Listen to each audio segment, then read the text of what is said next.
오늘 우리에게 주시는 하나님 말씀 에베소서 5장 28절에서 33절까지 말씀입니다. 에베소서 5장 28절에서 33절까지 말씀, 신약 성경 316면에 있습니다.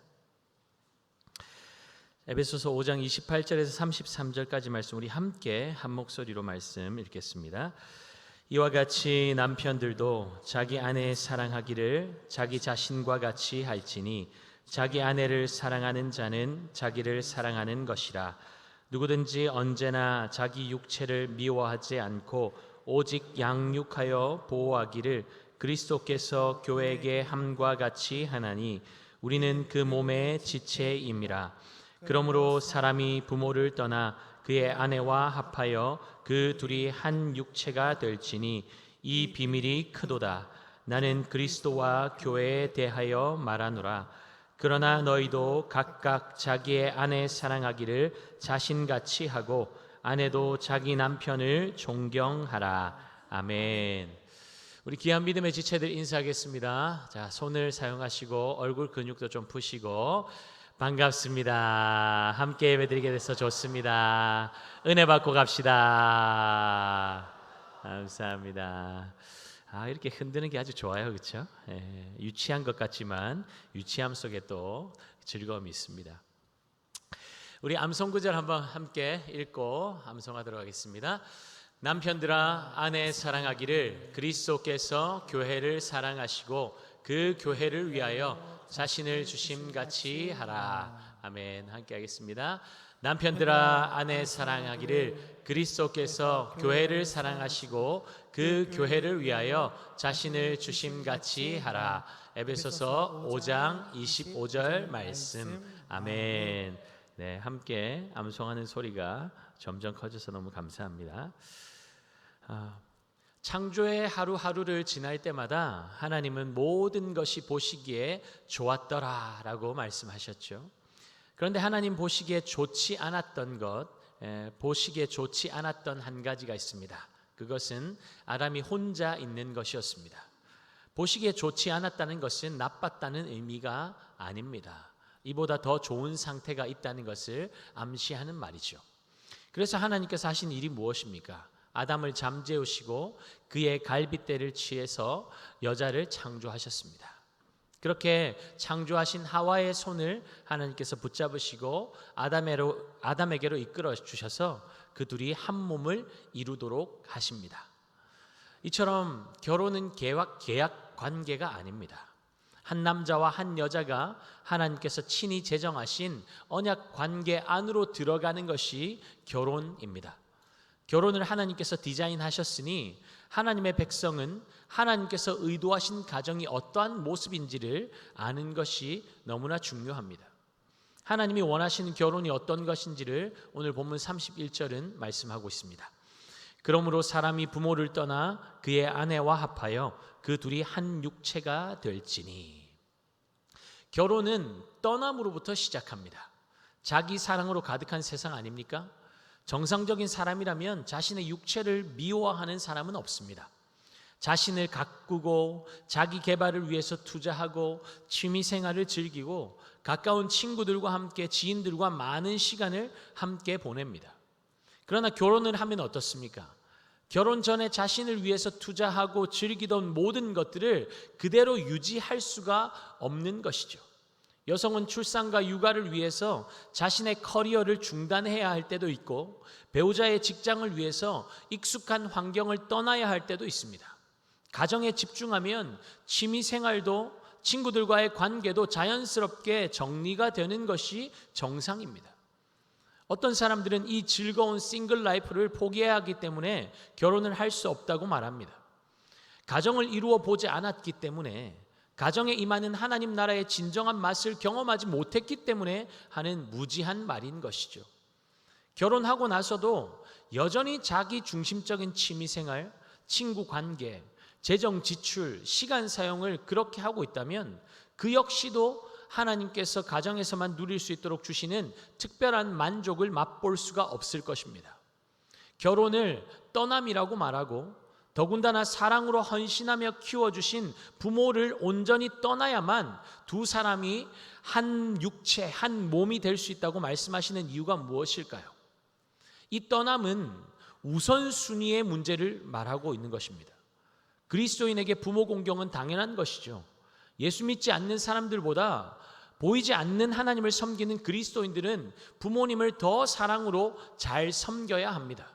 그러나 부모님을 섬기는 것을 배우자보다 더 우선해서는 안 된다는 것입니다. 왜입니까? 한 몸이 되었기 때문입니다. 독립된 가정으로 서려면 재정적으로 아무리 어려워도 부부가 해결해 나가야지, 부모의 도움을 구하고 부모가 개입하기 시작하면 사랑하는 자녀의 가정을 위기로 몰아갈 수도 있는 것이죠. 부모는 자녀를 떠나보내는 훈련을 해야 하고, 자녀도 익숙했던 부모의 도움 없이 스스로 서는 훈련을 해야 하는, 그렇게 해야만 온전히 가정이 세워질 수 있는 것입니다. 떠남은 육체적인 부분뿐만 아니라 경제적, 정서적 모든 부분을 다 포함하고 있습니다. 부모님을 섬기는 것은 어떻게 해야 합니까? 한 몸이 되었다면 각자 당신은 당신 부모님 챙기고 나는 내 부모님 알아서 챙기자, 이러면 안 되는 것이죠. 당신 부모님이 곧 내 부모님이 되는 것이고 내 부모님이 곧 상대방의 부모님이 되는 것이니 부부가 서로 섬길 때 의논하고 결정을 해야 합니다. 배우자가 내 부모님께 잘 못한다는 섭섭한 마음이 들면 어떻게 합니까? 따로 몰래 내 부모님을 더 챙기는 것이 아니라 배우자의 부모님께 더 잘하면 되는 것입니다. 남편이 그렇게 섬기고 아내가 그렇게 섬기다가 만약 상대방이 그렇게 섬기고 있다는 사실을 알게 되면 싸울까요? 다툴까요? 섭섭해할까요? 그렇지 않죠. 더 상대방에게, 배우자에게 고맙고 사랑스럽고, 그러면 서로가 더욱더 견고한 관계로 연결되게 되는 것이죠. 이런 가정이 부모님뿐만 아니라 하나님을 기쁘시게 하는 가정 아니겠습니까? 요즘 젊은 청년들은 결혼을 약식으로 많이 합니다. 셀프 웨딩이라고 해서 자신이 직접 준비하고 직접 진행하는 결혼식을 선호합니다. 그렇게 비용도 절감하고 자신들의 개성에 맞게 자유로운 분위기 속에서 불필요한 지출, 불필요한 순서들을 다 없애버리고 합리적인 결혼 문화로 바뀌어가고 있습니다. 허례허식을 걷어낸다는 측면에서는 아주 합리적이고 실용적인 선택입니다. 그러나 결혼의 의미가 축소된다는 면에서는 너무나 안타까운 면이 많은 것이죠. 결혼은 하나님이 디자인하신 언약 관계 안으로 들어가는 것인데, 그 중심에 하나님이 계신 것이 아니라 결혼 당사자들이 자리 잡고 스포트라이트를 받고 있고, 자신들이 서로에 대해서 이렇게 하겠노라고 작성한 서약서를 읽는 것으로 이 주례를 대신하는 아주 캐주얼한 결혼식으로 진행되고 있습니다. 그런데 여러분, 아담과 하와를 짝지어 주신 분이 누구이십니까? 하나님이시죠.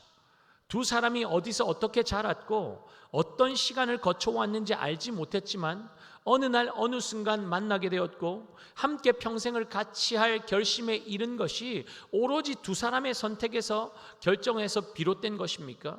그렇지 않죠. 하나님께서 각 사람을 각자의 자리에서 각자에게 맞는 방식으로 훈련시켜 주시고 지키시고 보호하시다가 어느 날 하나님의 때가 되어서 두 사람이 만나게 하시고 가정을 이루고픈 마음을 허락하셨기에 가능한 것 아닙니까? 전적인 하나님의 은혜요, 전적인 하나님의 섭리인 것이죠. 그러니 결혼의 중심에 반드시 계셔야 할 분이 누구이십니까? 하나님이시라는 겁니다.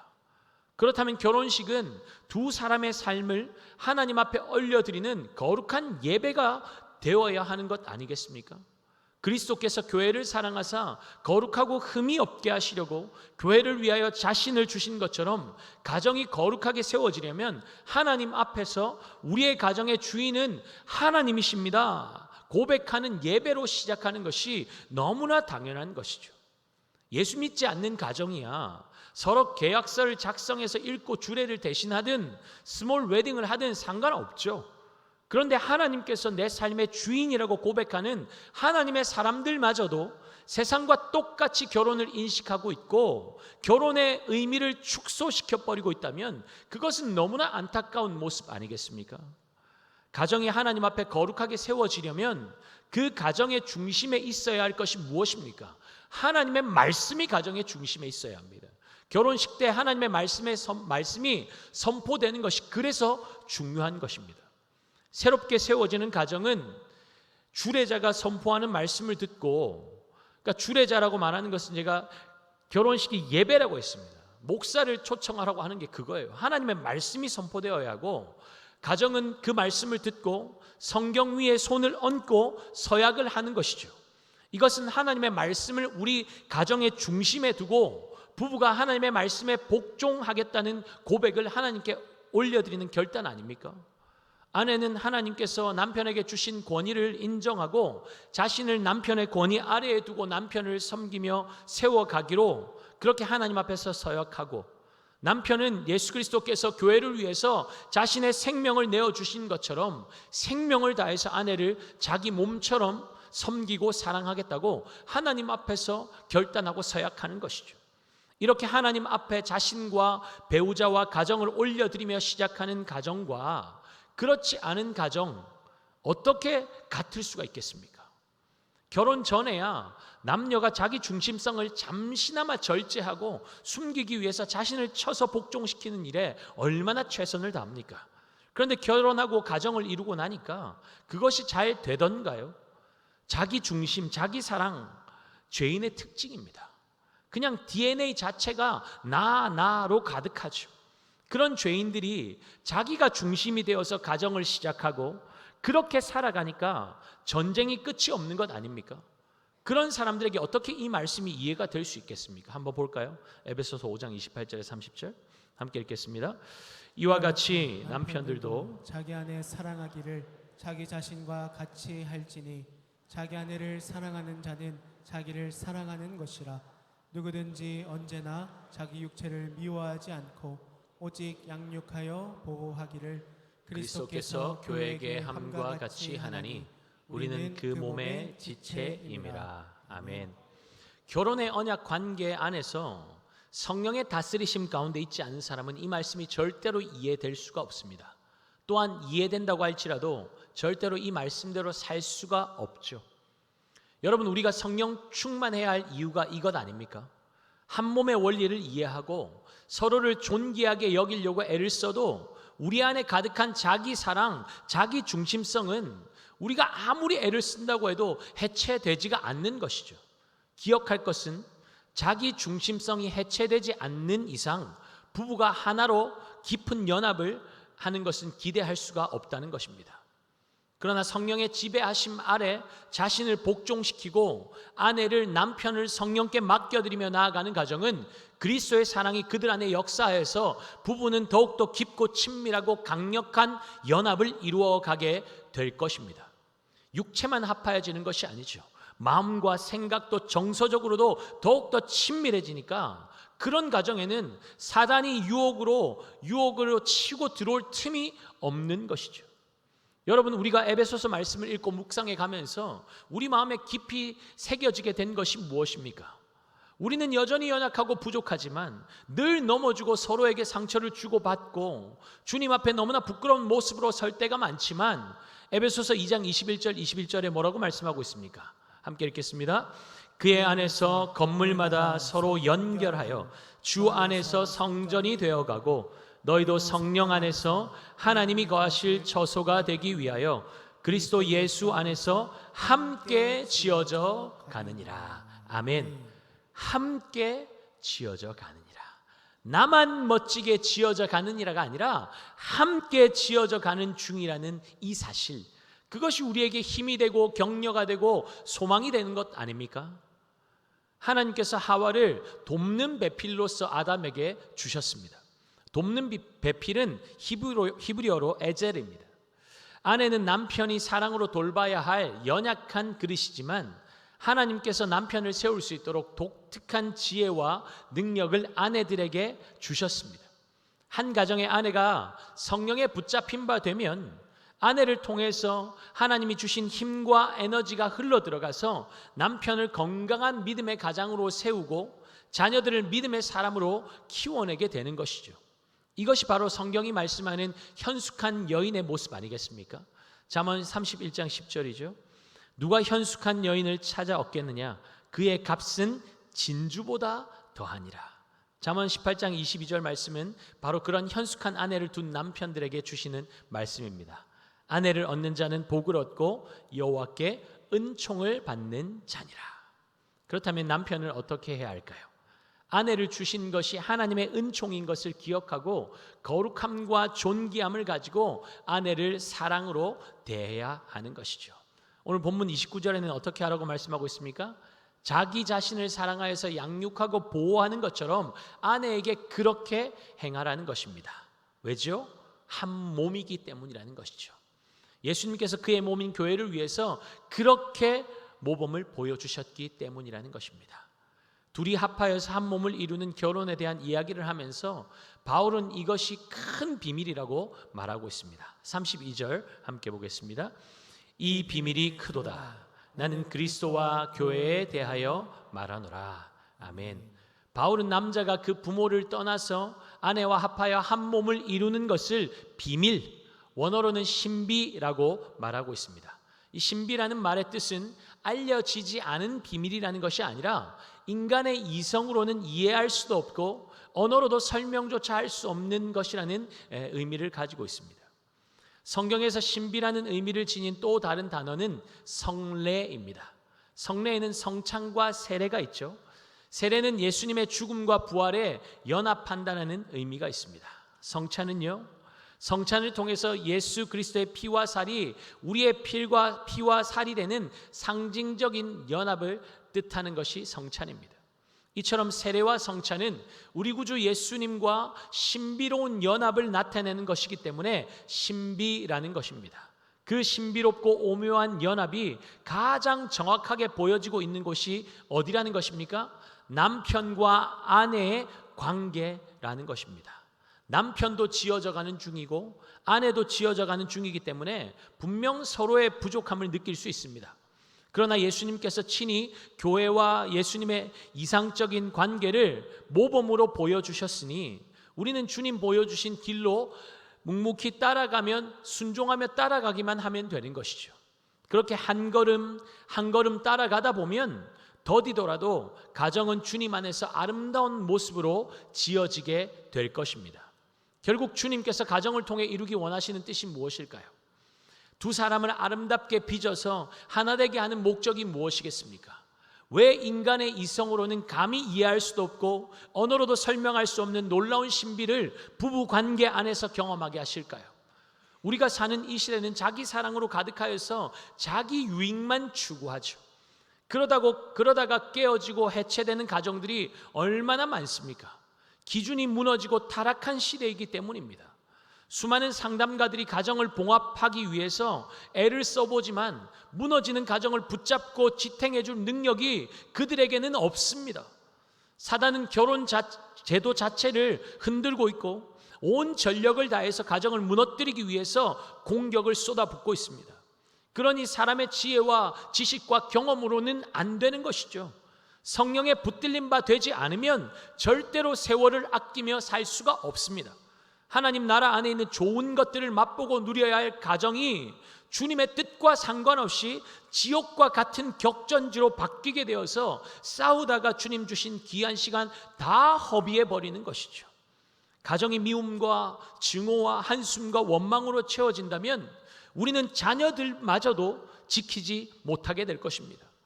사단이 가정을 무너뜨리려고 하는 이유가 무엇이겠습니까? 다음 세대 자녀들을 넘어뜨리려고 하는 것이죠. 이 아이들이 무너지면 미래는 없는 것이니까요. 부부가 하나님 안에서 온전한 연합을 이루지 못하면 부부만 무너지는 것이 아니라 그의 자녀들도 그의 부모들도 온 가정이 함께 무너져 내리게 되는 것입니다. 결국 하나님은 하나님 안에서 부부가 온전한 연합을 이루는 것을 통해서 하나님을 경외하는 가정들이 받는 복이 무엇인지 세상 가운데 보여주기 원하시는 것 아니겠습니까? 자기 사랑으로 가득한 시대 속에서 자기의 유익을 구하지 않고 어떻게 서로를 존중하고 어떻게 나보다 덜하다고 느껴지는 상대에게 복종할 수 있습니까? 어떻게 상대를 위해서 내 즐거움을 기꺼이 내려놓을 수 있습니까? 어떻게 목숨 걸고 자기 자신보다 배우자를 더 사랑할 수 있습니까? 복음이 이를 가능하게 하는 것 아니겠습니까? 예수 그리스도를 믿을 때 우리의 옛 자아는 그리스도와 함께 십자가에 못 박히게 되었습니다. 예수 그리스도를 믿음으로 우리 앞에 새로운 삶이 열리게 되었죠. 예수 생명의 지배 아래로 들어왔으니 더 이상 죄 아래 있던 옛사람의 방식이 우리를 주장할 수 없는 것입니다. 그러므로 그리스도인의 기준은 더 이상 죄된 육체가 아닌 것이죠. 말씀이신 그리스도가 우리의 삶의 새로운 기준이 된 줄 믿습니다. 그렇다면 우리는 그 기준을 따라 살아야 되는 거예요. 말씀의 기준 따라 사는 것이 합당한 것입니다. 자기 부인의 최고봉의 삶을 사신 예수님께서 자신의 몸인 교회를 위해서 생명까지 주셨고 남편들에게 아내를 그렇게 사랑하라고 하셨으니 그 명령에 복종하는 것이 마땅한 것 아니겠습니까? 아내도 나를 위해서 아낌없이 자신을 주신 그리스도를 사랑하고 경외한다면 남편을 존경하라고 말씀하시는 주님의 명령에 기꺼이 순종하고 따를 수 있는 것이죠. 이것은 상대방이 사랑받을 만하냐, 존경받을 만하냐 컨디션의 문제가 아닙니다. 이것을 명령하신 분이 누구이신가, 나는 그분을 신뢰하고 있는가의 문제인 것이죠. 이것이 왜 중요할까요? 우리 부부를 하나 되게 하신 분이 하나님이시라는 사실, 부족하지만 순종하며 나아가면 주님의 손 안에서 더욱더 아름답고 견고한 가정으로 빚어질 것이라는 신뢰와 깊은 연관이 있기 때문입니다. 그렇게 하실 하나님을 신뢰한다면 상대방의 상태나 환경과 상관없이 우리는 주님 말씀에 순종할 수 있는 것 아니겠습니까? 복음은 이처럼 우리를 다르게 살게 만듭니다. 그 모습을 우리 자녀들은 지켜보고 있습니다. 부모님들도 지켜보고 계시겠죠. 또한 세상 사람들도 지켜보고 있습니다. 궁금하지 않을까요? 왜 다를까? 어떻게 저렇게 살 수 있을까? 결국 그들에게 전해지게 되는 것이 무엇입니까? 우리 가치관과 삶을 변화시키신 예수 그리스도, 우리 가정을 변화시키신 예수 그리스도, 그분이 전해지게 되는 것이죠. 보여지게 되는 것이죠. 그것이 믿음의 가정을 통해서 세상 가운데 보여주기 원하시는 우리 주님의 꿈입니다. 예수님께서 교회를 티나 주름 잡힌 것이 없이 거룩하고 흠이 없는 영광스러운 모습으로 세우시려고 자신을 주셨다고 말씀하고 있습니다. 그렇다면 가정을 향한 주님의 목적은 무엇입니까? 거룩함입니다. 행복한 우리 집이 가정의 목적이 아닙니다. 주님이 원하시는 것은 분명합니다. 주님은 우리의 가정이 거룩해지기를 원하십니다. 주의 백성들의 가정이 거룩해지기를 원하십니다. 여러분, 어떻게 거룩하게 될 수 있습니까? 디모데전서 4장 5절 볼까요? 하나님의 말씀과 기도로 거룩하여짐이라. 어떻게 거룩하여진다고요? 하나님의 말씀과 기도로 거룩하여진답니다. 부부는 영적인 하나됨을 위해서도 끊임없이 노력해야 합니다. 사단은 1년 365일 24시간 쉬지 않고 공격하고 있습니다. 지금도 빈틈을 노리고 있겠죠. 무엇으로 가정을 지켜낼 수 있습니까? 말씀 위에 굳게 서서 깨어 기도해야 하는 것입니다. 부모가 잠들어 있으면 그 가정의 자녀들은 누가 지킵니까? 그러므로 각자가 주님 앞에 자신을 세우기 위해서 힘써야 하겠지만 부부는 한 몸인 것을 기억하고 남편은 아내를, 아내는 남편을, 서로가 서로를 하나님의 말씀 앞에 세우고 거룩함을 쫓아 사는 가정이 될 수 있도록 노력해야 하는 것이죠. 가정의 위기는 기도가 무너지면 찾아옵니다. 이상하게 가정에 어려운 문제들이 많습니까? 기도하라는 사인입니다. 알기는 알겠는데 잘 안 됩니까? 결단하셔야죠.